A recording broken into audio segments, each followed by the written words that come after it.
gagawin natin ngayon ay mag-uninstall tayo ng mga application na naka-install sa ating computer.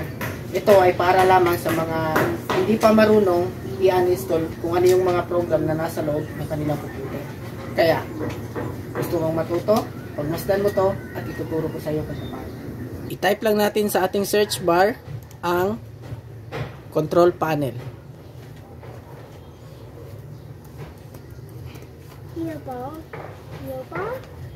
At ayan, lumabas na. I-click lang natin to. Yan. Tapos yan na. At pagkalabas, kung makikita nyo may programs, dito i-click natin tong uninstall programs. At ngayon, ito na yung mga programs na naka-install sa ating computer. Halimbawa na lang nito is itong CapCut. Ang gusto ko, i-uninstall natin to. So, i-click lang. Tapos, i-click tong uninstall sa taas. Yan. Uninstall. Tapos, click lang tong yes. Ganun lang kadali mag-uninstall sa ating mga application na naka-install sa computer.